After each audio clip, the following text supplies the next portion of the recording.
नमस्कार, स्वागत है सुबह की सबसे बड़ी बहस में। आप देख रहे हैं टीवी 9 भारतवर्ष। मैं हूं आपके साथ निधि वासंदानी, मेरे साथ मेरे सहयोगी रवि मिश्रा भी मौजूद है।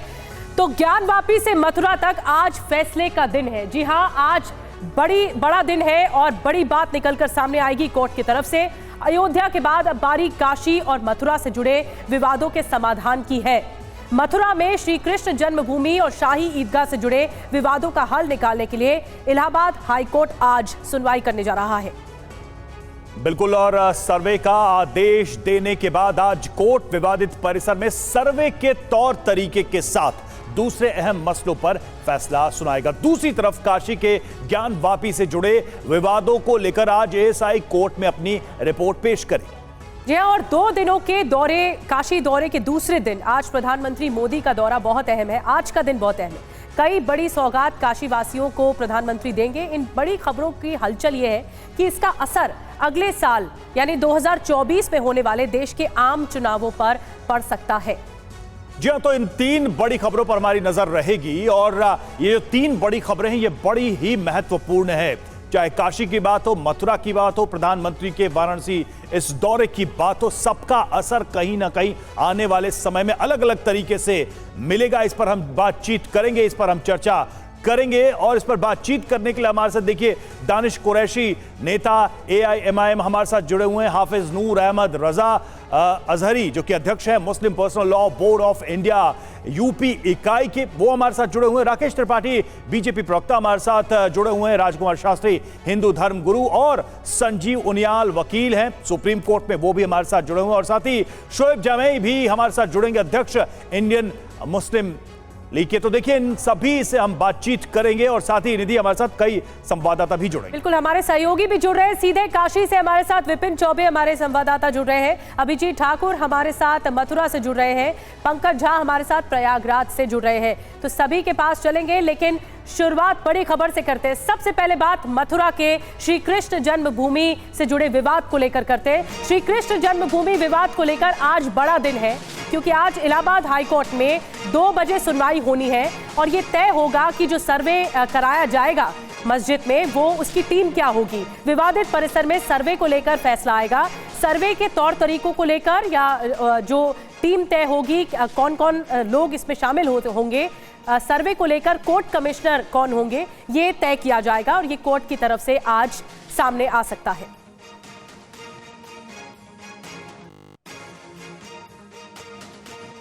और आइए सबसे पहले देखते हैं कि आज इलाहाबाद हाईकोर्ट में क्या होने जा रहा है।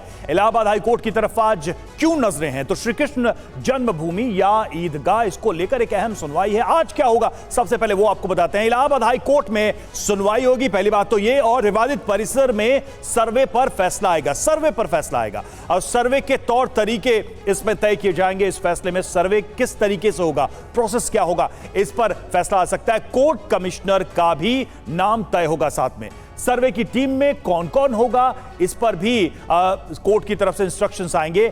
और फैसला क्या, जी ज्ञानवापी का सर्वे होगा, किस तरह से होगा, इस पर यह फैसला आना है। तो इस पर हमारी नजर बनी हुई है।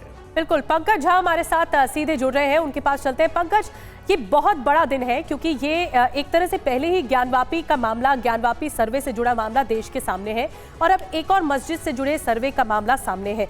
तो क्या माना जाए, क्या ऐसा लगता है कि ये वैसा ही होगा जैसा ज्ञानवापी में सर्वे हुआ, इसी तरह से टीम बनाई जाएगी और इसी तरह से दिन लगेंगे? जी हाँ, बिल्कुल। मैं अभी इलाहाबाद हाईकोर्ट के सामने हूँ और देखिए जो कोर्ट ने जो आखिरी बार जो फैसला दिया था श्री कृष्ण जन्मभूमि और शाही ईदगाह मस्जिद के मामले को लेकर के, तब इलाहाबाद हाईकोर्ट की तरफ से जो मयंक कुमार जैन जो जस्टिस हैं, उन्होंने कहा था, अपने ऑर्डर में लिखा है और जिक्र किया है, ज्ञानवापी वाराणसी में जो सर्वे हुआ था वहाँ सबसे पहले कोर्ट कमिश्नर की तरफ से जो सर्वे किया गया था उसका जिक्र किया गया। तो ये माना जा रहा है कि उसी तरीके से यहाँ सर्वे किया जाएगा। पिछले आदेश में कहा गया था फोटोग्राफी और वीडियोग्राफी। आप एक चीज़ देख लीजिए कि ज्ञानवापी में एएसआई की तरफ से साइंटिफिक सर्वे हुआ और उससे पहले एडवोकेट कमिश्नर की तरफ से सर्वे हुआ।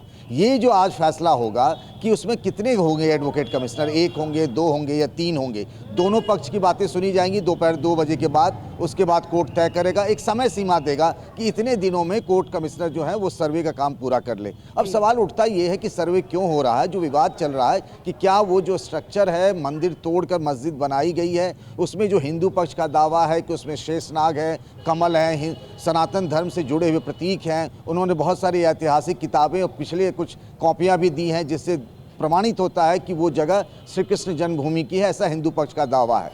तो ये जो सर्वे होगा उसमें फोटोग्राफी होगी, वीडियोग्राफी होगी, कोई साइंटिफिक सर्वे नहीं होगा। जो चीज़ें उस इमारत में जैसी हैं उस हालात में देखकर उसकी रिपोर्ट कोर्ट को दी जाएगी। बड़ी बात आप बता रहे हैं और एक तरह से आपने पूरा समराइज करके बताया कि आज कोर्ट में होने क्या जा रहा है। मथुरा श्री कृष्ण जन्मभूमि से जुड़ा जो विवाद है इसको लेकर एक बड़ी खबर और, ज्ञानवापी में सर्वे पर आज रिपोर्ट सौंपेगी ASI, archaeological survey of India. 100 दिन से ज्यादा के सर्वे की रिपोर्ट सौंपी जाएगी कोर्ट को। एएसआई बताएगी सर्वे में क्या क्या मिला है, जो सर्वे कराया गया उसमें क्या मिला। पिछली सुनवाई में एएसआई ने दरअसल मोहलत मांगी थी, वक्त मांगा था रिपोर्ट पेश करने के लिए। ये वक्त दिया जा चुका है और आज ये खत्म हो रहा है, इसलिए एएसआई जो है आज रिपोर्ट सौंपेगी। जो जज है AK विश्वेश की कोर्ट में ये रिपोर्ट पेश की जाएगी। तो कब ये पेश की जाएगी, विपिन चौबे और ज्यादा जानकारी के साथ सीधे वाराणसी से हमारे साथ जुड़ रहे हैं। विपिन, क्या जानकारी निकल कर आ रही है, कब पेश की जाएगी रिपोर्ट? देखिए, लगभग 11 बजे से लेकर 12 बजे तक का समय है। माना जा रहा है कि आज किसी भी हालत में ये रिपोर्ट पेश ही हो जाएगी। इससे पहले 4 बार का एक्सटेंशन मिल चुका है, 100 दिन से ज्यादा का वक्त हो चुका है और पिछली बार ही यानी 11 नवंबर को ये रिपोर्ट पेश होनी थी, लेकिन जो एएसआई के मेन ऑफिशियल्स थे उनकी तबीयत खराब हो गई थी और इस आधार पर 7 दिन का एक्सटेंशन मांगा गया था और कोर्ट ने उस आधार पर इनको 7 दिन का एक्सटेंशन दिया और उसके बाद 18 दिसंबर की तारीख आज तय की गई है और आज किसी भी हालत में लगभग 11 बजे से लेकर 12 बजे तक का यह वक्त माना जा रहा है कि कोर्ट में इसको एएसआई इस रिपोर्ट को पेश कर देगी और उसके बाद इस रिपोर्ट को एक्सेप्ट करना होगा कोर्ट को और उसके बाद चीजें साफ हो पाएंगी कि इस रिपोर्ट में एएसआई ने क्या कुछ कहा है, क्या तथ्य लिए हैं और जो दावे किए गए थे उन दावों को लेकर एएसआई का क्या कुछ कहना है। जी बिल्कुल विपिन, लौटेंगे हम आपके पास। देखिए हमारे साथ तमाम मेहमान भी जुड़े हुए। उनियाल साहब, पहला तो कोर्ट से जुड़ा एक मामला, हम उससे आपकी टिप्पणी लेना चाहेंगे। आज जो मथुरा का विषय है जिसको लेकर कोर्ट की तरफ से इंस्ट्रक्शंस आएंगे, किस तरीके से सर्वे होगा, आप इसके लीगल इंपैक्ट को कैसे देखते हैं? क्या ये पूरा का पूरा विषय बनारस वाले केस की तरफ जाता नजर आ रहा है आपको?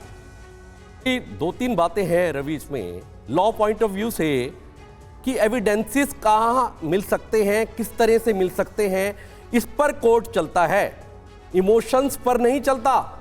हिंदू समाज का दावा कि भाई ये हमारा है, ये उसका है, इसमें मंदिर है, इसमें मंदिर था, इस तरह से मस्जिद बनाई गई।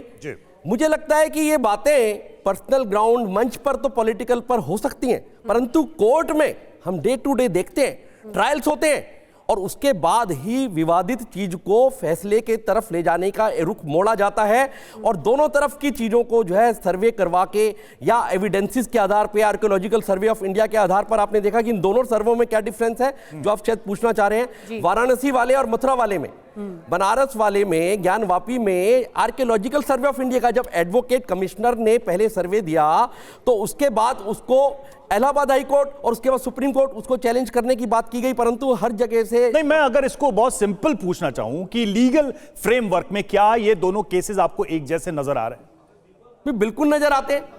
मुझे तो लगता है कि जो पौराणिक चीजें हैं उसमें से जो सर्वे करने के बाद चीजें नजर आएंगी तो वो तथ्यों के साथ डिसाइड हो पाएगा। साइंटिफिक भी आगे चल के हो सकता है, साइंटिफिक सर्वे को लेकर भी फैसला हाँ हो सकता है, वो भी हो सकता है। ठीक है, चलिए बाकी भी मेहमान हमारे साथ, सामाजिक रुख एक बार बाद में बताऊंगा रवि जी। ठीक है, तो राकेश त्रिपाठी भी हमारे साथ जुड़े हुए हैं, बीजेपी से प्रवक्ता। राकेश त्रिपाठी जी, जैसे कि संजीव जी कह रहे हैं, ये कोर्ट एविडेंसेस के आधार पर, सबूतों के आधार पर चलती है और एक बार फिर से यही बात निकलकर सामने आई है शाही ईदगाह मस्जिद को लेकर। ये मामला कोर्ट तक पहुंच चुका है और अब आज तय होना है कि कोर्ट कमिश्नर कौन होगा, टीम में कौन कौन होगा, सर्वे किस तरह से कराया जाएगा। आप क्या कहेंगे?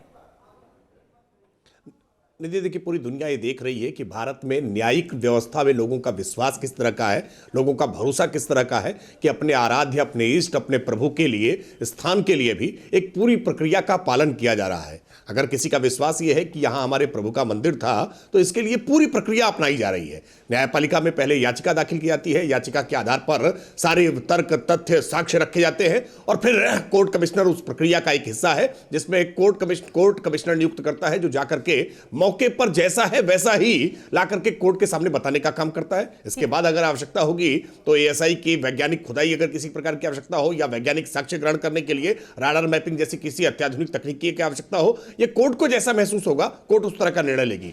जिस तरह के भी साक्ष्य निकल करके आएंगे उन साक्ष्यों की बुनियाद के आधार पर इस विवाद का निपटारा होगा। राकेश जी, लेकिन ये भारत की जो न्यायिक व्यवस्था है उसमें लोगों का बढ़ता हुआ भरोसा। राकेश जी, आप न्यायिक व्यवस्था की बात कर रहे हो, वो एक पूरा का पूरा प्रोसीजर है, वो पूरा फ्रेमवर्क है, लेकिन हमने देखा है ऐसे विषयों पर राजनीति बहुत जमकर होती है। क्या आने वाले समय में मथुरा एक राजनीतिक विषय नहीं बनेगा? इस बात से आप कितना अग्री डिसअग्री करेंगे? और खासकर भाजपा पर तो आरोप लगते ही हैं और हो सकता है लगे। देखिए, समाज जीवन में जो कुछ भी है उन पर राजनीतिक टिप्पणियां जरूर होती हैं, राजनीतिक दल अपनी राय जरूर रखते हैं और बड़ा वर्ग जिससे जुड़ता है निश्चित तौर पर उसके पक्ष विपक्ष में तर्क राजनीतिक दल प्रस्तुत करने का। लेकिन आशंका है कि राजनीतिक सरगर्मी भी रहेगी इसी मुद्दे को लेकर, जैसे ज्ञानवापी को लेकर पसरी थी। हाफिज नूर अहमद अजहरी साहब भी हमारे साथ हैं, अध्यक्ष Muslim personal law board of India. Noor साहब, आप कैसे देखते हैं मथुरा जन्मभूमि, जो ये शाही ईदगाह से जुड़ा हुआ विवाद है, ये अब कोर्ट पहुंच चुका है, सब डिविजन है और कोर्ट में सारी चीजें तय होंगी। आपकी तरफ से क्या कहना है इस मसले पर?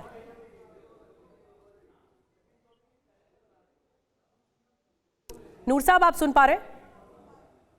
दानिश कुरैशी साहब भी हमारे साथ जुड़े हुए हैं, कोशिश करेंगे नूर साहब के पास दोबारा चले, शायद संपर्क नहीं हो पा रहा है। कुरैशी साहब, कोई आपत्ति अब आपको है? क्योंकि ज्ञानवापी मामले पर असदुद्दीन ओवैसी ने खुलकर बोला था मंच पर, और अब मथुरा शाही ईदगाह मामले पर आपकी तरफ से कुछ आपत्ति है? देखिए, बिल्कुल आपत्ति है और इस तमाम मामले को मुझे ऐसा लगता है कि दीनी उल्मा जो हैं हमारे, वो लोग अब इसको किस तरह से लीड करते हैं उसको देखने की जरूरत है। देश में जिस तरह से भारतीय जनता पार्टी और उसकी भगिनी संस्थाएं जिस प्रकार की राजनीति कर रही हैं, उसके मुखालिफ आपत्ति क्या है? जोर तरीके से करते हैं। सुनिए, क्या कह रही हैं आप? आपत्ति क्या है? देखिए, आपत्ति ये है कि हमारी जो मस्जिद है, बाबरी मस्जिद, आस्था के आधार पर ले ली गई और बाकी की भी मस्जिदों में वही प्रोपागेंडा चलाया जा रहा है। हमारी आपत्ति यही है कि जो स्थिति जैसे, और खास करके आप मथुरा में तो देखिए कि जो मथुरा के मामले में तो आप देखेंगी तो दोनों पक्ष की तरफ से समाधान हो गया, अदालत तक पूरा मामला हो गया खत्म, लेकिन उसके बावजूद भी भारतीय जनता पार्टी और उसकी भगिनी संस्थाओं का इंटरेस्ट ये है कि वहां लोगों के बीच में विवाद पैदा। आप तो सीधे तौर पे इसके लिए बीजेपी को जिम्मेदार ठहराए। राकेश जी, कुछ रिएक्ट करना चाह रहे हैं आप? मतलब हर चीज के जड़ में बीजेपी दिखाई दे रही है दानिश साहब को। 10 सेकंड दीजिएगा, 10 सेकंड और उसके बाद रवि, मेरी बहुत गंभीर आपत्ति है। मेरे नहीं, दानिश भाई, बिल्कुल पहले मैं आपत्ति नहीं व्यक्त कर दूं, ये बहुत गंभीर आपत्ति है। आप बाबरी मामले पर पूरी तरह से सुप्रीम कोर्ट का फैसला आने के बाद भी अभी कह रहे हैं कि आस्था की बुनियाद पर बाबरी हमसे ले ली गई। अरे भाई, बाबर के नाम पर देश में मस्जिद हो नहीं सकती थी। नैतिक पक्ष तो यह है और कानूनी पक्ष यह है कि कोर्ट बिलों से लेकर के हाई कोर्ट, सुप्रीम कोर्ट, वर्षों तक की लड़ाई के बाद आए फैसले के बाद भी आप कह रहे हैं कि आस्था की बुनियाद पर। अरे 22 तारीख को जब मंदिर का उद्घाटन हो जाएगा ना, तो जाकर के नंगी आंखों से देखिएगा, खुदाई से जो साक्ष्य निकले हैं वो सब वहां रखे जा रहे हैं, वो साक्ष्य रखे जा रहे हैं। ढांचे पे नहीं, आप हर मुद्दे को एक सांचे में नहीं उतार सकते, हर मुद्दा अलग है। बाबरी मामला अलग था, ज्ञानवापी मामला अलग है और मथुरा का मामला भी अलग है। कोर्ट अगर देख रहा है तो कोर्ट का ये निर्णय होगा आगे चल के, जो भी कोर्ट का होगा। हमें कोर्ट पर इतना विश्वास तो होगा ना आपको, जुडिशरी पर हमारे देश की। मैं जवाब दूं। देखिए, त्रिपाठी साहब की जो दिक्कत है बाबर से है। आपको बाबर से दिक्कत थी तो आप उस मस्जिद का नाम अपने मन से कुछ भी रख देते। तोड़ने के लिए जो राजनीति देश में हुई, वाहिद एक पॉलिटिकल पार्टी थी जिसने ये पूरा प्रोपेगेंडा चलाया और वहां जाकर लोगों को इकट्ठा करा। बताइए, और कोई राजनीतिक पार्टी ने आज तक ये कार्य किया? तो क्या उसके लिए सर, लेकिन ये टाइटल सूट तो बीजेपी के अस्तित्व में आने से पहले से चल रहा था। 1 लाख से ज्यादा मस्जिदें भारत में है, किसी की आपत्ति नहीं है इन मस्जिदों पर। अच्छा, सुनिए, दुनिया की 7वीं सबसे बड़ी मस्जिद लखनऊ में है, उसको लेकर कोई आपत्ति नहीं है। अच्छा, 3 लाख मस्जिदें हैं भाई, किसी इस्लामिक देश से ज्यादा, पाकिस्तान से, बांग्लादेश से, अफगानिस्तान से, इन सारे देशों से ज्यादा मस्जिदें भारत में हैं। भारत में अच्छा, मस्जिद को सुनिए, लेकर के कोई आपत्ति नहीं है, लेकिन आप अच्छा, सुनिए प्रभु तो। के स्थान पर अगर विदेशी आक्रांताओं के नाम पर काबिज होकर के बैठेंगे और लोग न्यायपालिका जाएंगे, अपने साक्ष्य देंगे, तर्क देंगे, तथ्य देंगे, दलील देंगे, अपने आर्कियोलॉजिकल सर्वे ऑफ इंडिया के द्वारा साइंटिफिक एविडेंस देंगे, फिर भी आप कहेंगे कि नहीं नहीं आस्था की बुनियाद पर हो गया। अरे भाई तर्क करिए ना, आपके पास कोई तर्क नहीं होता, हमारे कोई सहयोगी दलील नहीं मथुरा से मैं जुड़े जवाब हैं देता हूं अभिजीत ना। ठाकुर। करके कुतर्क मैं आपको जवाब देता हूं। सुनिए, अब मुझे यह बताइए कि बाबरी मस्जिद ढाई गई, यह गैर कानूनी तरीका था, यह सुप्रीम कोर्ट ने कहा। कितने लोगों के सामने सजा हुई, कितने लोगों के खिलाफ कार्रवाई हुई? एक भी नहीं। पहली बात तो वो कोई मस्जिद थी नहीं, आप ऑर्डर पढ़ लीजिए, दानिश वो कुरैशी मस्जिद साहब, ही ये नहीं, मसला कोर्ट में था और जो बात आई तर्कों के आधार पर सुप्रीम कोर्ट ने कहा। आप सुप्रीम कोर्ट का फैसला पढ़े, यहाँ पर तर्कों के आधार पर ही बहस हो तो ज्यादा बेहतर होगा।